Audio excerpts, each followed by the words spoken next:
Hello, good evening to all students. How are you all? I hope आप सब अच्छे होंगे और आपकी पढ़ाई बहुत अच्छी चल रही होगी। Welcome back to our YouTube channel nursing and paramedics. तो अब इस क्लास में हम शुरू करने जा रहे हैं जनरल नॉलेज यानी जीके के क्वेश्चंस। तो जिन बच्चों ने हमारे पिछले लेक्चर्स नहीं देखे हैं वो प्लीज़ चैनल पर जाएं, प्लेलिस्ट पे जाके पहले के क्वेश्चंस देखें। ठीक है, मैंने बहुत इंपॉर्टेंट क्वेश्चंस कराए हैं जो प्रीवियस ईयर क्वेश्चंस में पूछे गए हैं। और अगर आप चैनल पर नए हैं तो चैनल को सब्सक्राइब करें और बेल आइकन प्रेस कर दें, जिससे हमारी आगे जब भी वीडियो आए तो आप इजीली आपको नोटिफिकेशन मिल जाए। और आप लोग प्लीज़ वीडियो को लाइक ज़रूर करिए, कमेंट भी करिए, जिससे कि हमको मोटिवेशन मिलता है और हम आपके लिए अच्छा कंटेंट डिलीवर कर सकें। तो चलिए बिना टाइम वेस्ट करते हुए शुरू करते हैं हमारी क्लास। तो चलिए शुरू करते हैं हमारे क्वेश्चंस। सबसे पहला क्वेश्चन है, who is known as the saint of gutters. Saint of gutters के नाम से किसको जाना जाता है? ठीक है, ऑप्शंस देखते हैं। Option A B R Ambedkar, option B Mother Teresa, option C Mahatma Gandhi, option D Baba Amte. तो यहाँ पे जो करेक्ट आंसर है वो है ऑप्शन बी मदर टेरेसा। ठीक है, मदर टेरेसा को किस नाम से जाना जाता है? Saint of gutters. ठीक है, नेक्स्ट क्वेश्चन देखते हैं हमारा। चलिए, the title of sparrow is given to. एक टाइटल है स्पैरो, वो किसको दिया गया था? ठीक है, तो चलिए ऑप्शंस देखते हैं। Option A Napoleon, option B major general Rajendra Singh, option C Sardar Patel, option D TK Krishnamachari. टीके कृष्णमाचारी। ठीक है, तो यहाँ पे जो हमारा करेक्ट आंसर है वो है option B major general Rajendra Singh, जिनको क्या टाइटल दिया गया था? स्पैरो। स्पैरो मीन्स गौरैया। ठीक है, नेक्स्ट क्वेश्चन देखते हैं। चलिए, नेक्स्ट क्वेश्चन है हमारा, who was known as the father of Lok Sabha. Father of Lok Sabha के नाम से किसे जाना जाता है? ठीक है, ऑप्शंस देख लेते हैं। Option A Ananthasayanam, option B वश्याम, option C Mavalankar, option D Zakir Hussain. तो यहाँ पे जो हमारा करेक्ट आंसर है वो है ऑप्शन सी मैव लैंकर। ठीक है, जो मैव लैंकर हैं उन्हें किस नाम से जाना जाता है? Father of Lok Sabha. Next question देखते हैं हमारा, the first women to become a chief minister of any state in India was.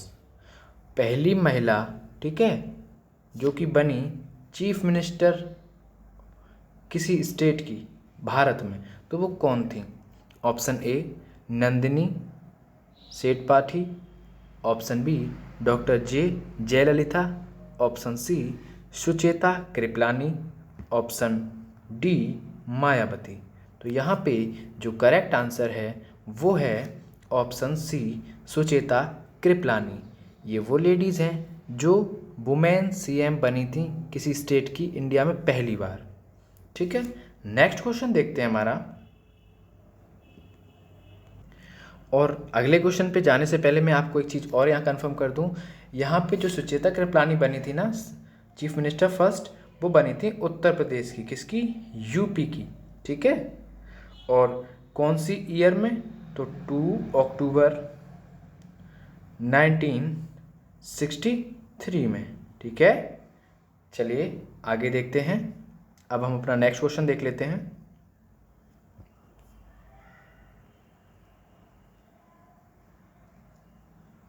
चलिए, national agriculture cooperative marketing federation is known as.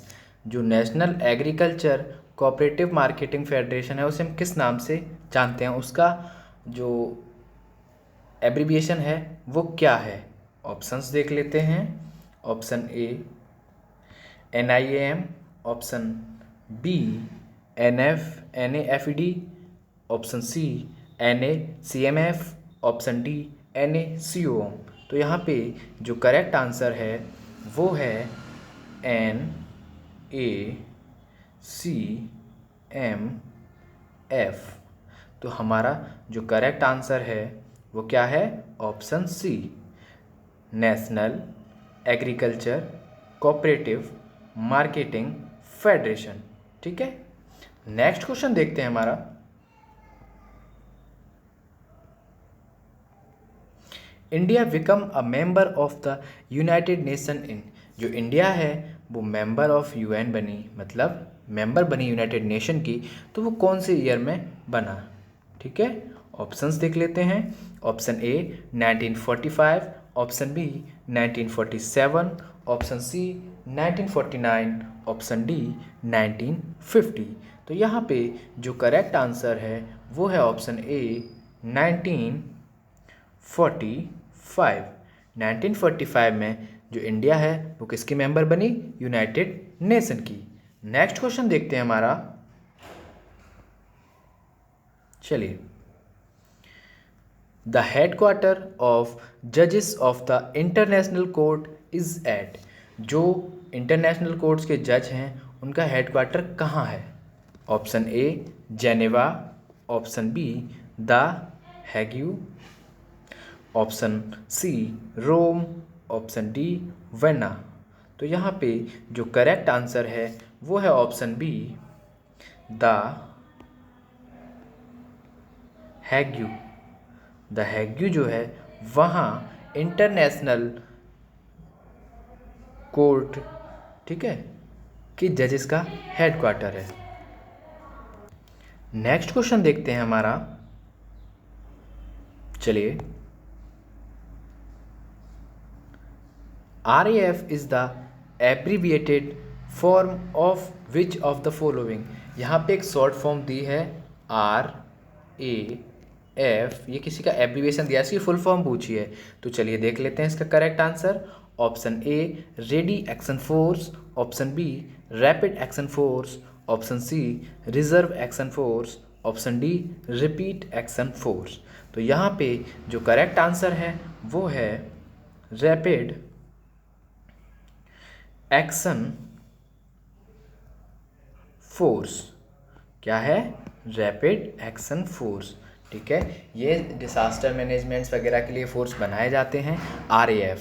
ठीक है, तो RAF का जो फुल फॉर्म है वो क्या है? Rapid action force. तो हमारा जो करेक्ट आंसर है वो है ऑप्शन बी। नेक्स्ट क्वेश्चन देखते हैं हमारा। चलिए, तो नेक्स्ट क्वेश्चन है मोडवेट इज रिलेटेड टू। जो मोडवेट है वो किससे रिलेटेड है? ठीक है, ऑप्शंस देख लेते हैं। Option A sale tax, option B wealth tax, option C income tax, option D exercise duty. तो यहाँ पे जो हमारा करेक्ट आंसर है वो क्या है? वो है ऑप्शन डी एक्सरसाइज ड्यूटी। ठीक है, क्या है? Exercise duty.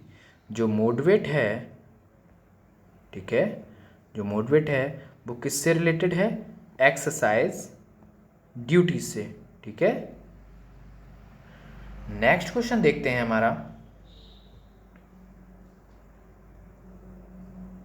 चलिए, which of the following sited is located on the bank of the Irrawaddy river. यहाँ पूछा गया है कि इनमें से कौन सी सिटी है जो बैंक ऑफ लैरावेडी रिवर, जो आयरावेडी रिवर है उसके किनारे है, वो कौन सी सिटी है? ठीक है, तो ऑप्शंस देख लेते हैं। Option A Bangkok, option B Hanoi, option C Manila, option D Yangon. तो यहाँ पे जो हमारा करेक्ट आंसर है वो है ऑप्शन डी यंगॉन। जो यंगोन सिटी है वो किसके किनारे है? आयरावैडी रिवर के किनारे। ठीक है, नेक्स्ट क्वेश्चन देखते हैं हमारा। तो नेक्स्ट क्वेश्चन है, in which country is the active volcano mount Merapi located? इनमें से कौन सी कंट्री में वोल्केनो माउंट मेरापी लोकेटेड है? तो चलिए ऑप्शंस देख लेते हैं। Option A Philippines, option B Japan, option C Indonesia, option D Italy. तो यहाँ पे जो करेक्ट आंसर है वो है ऑप्शन सी। ठीक है, नेक्स्ट क्वेश्चन देखते हैं हमारा।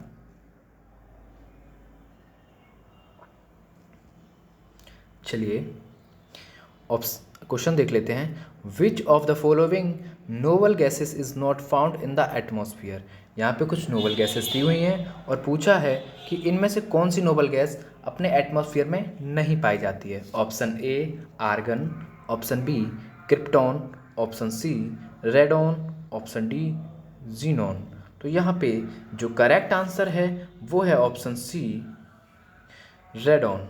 जो रेडॉन नोबल गैस है वो हमारे एटमॉस्फेयर या अपने एटमॉस्फेयर में नहीं पाई जाती है। ठीक है, नेक्स्ट क्वेश्चन देखते हैं। चलिए, what is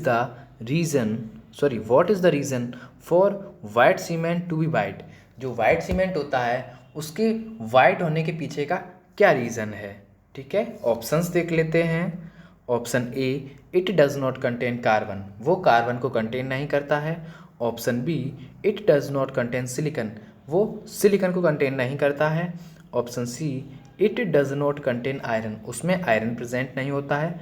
option D it does not contain calcium, उसमें कैल्शियम नहीं होता है। तो यहाँ पे जो करेक्ट आंसर है वो है option C does not contain iron. जो वाइट सीमेंट है वो वाइट इसलिए रहता है क्योंकि उसमें आयरन प्रेजेंट नहीं होता है। ठीक है, नेक्स्ट क्वेश्चन देखते हैं हमारा।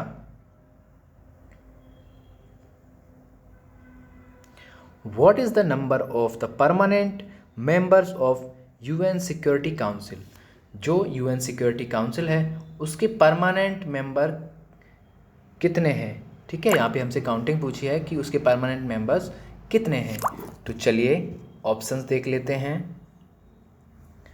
Option A 5, option B 6, option C 10, option D 15। तो यहाँ पे जो करेक्ट आंसर है वो है ऑप्शन ए 5। जो यूएन सिक्योरिटी काउंसिल के 5 मेंबर हैं वो क्या हैं? परमानेंट हैं। ठीक है, क्या है? परमानेंट। नेक्स्ट क्वेश्चन देखते हैं। चलिए, नेक्स्ट क्वेश्चन है विच train in India has the longest route length? यहाँ पे पूछा है कि कौन सी ट्रेन का भारत में सबसे लंबा रूट है। तो चलिए ऑप्शंस देखते हैं। Option A Himgiri Express, option B Himsagar Express, option C Vivek Express, option D Guwahati Thiruvananthapuram Express. तो यहाँ पे जो हमारा करेक्ट आंसर है वो है ऑप्शन सी विवेक एक्सप्रेस। विवेक एक्सप्रेस जो ट्रेन है वो भारत की सबसे लंबी रूट वाली ट्रेन है जो सबसे लंबे रूट तक जाती है। नेक्स्ट क्वेश्चन देखते हैं हमारा। चलिए, which one of the following newspaper was published first? या पूछा गया है कि कौन सा न्यूज़पेपर सबसे पहले पब्लिश्ड किया गया था या फर्स्ट न्यूज़पेपर कौन सा पब्लिश्ड हुआ था। तो चलिए ऑप्शंस देख लेते हैं। Option A the Madras Mail, option B the Indian Social Reformer, option C the Bengal Gazette, option D the Times of India. तो यहाँ पे जो हमारा करेक्ट आंसर है वो है option C the Bengal Gazette. ठीक है, द बंगाल गैजेट जो है वो हमारा पहला वन ऑफ द न्यूज़पेपर है ठीक है, जो पहली बार पब्लिश किया गया था या फर्स्ट बार जो पब्लिश हुआ था वो कौन सा था? The Bengal Gazette. Next question देखते हैं हमारा।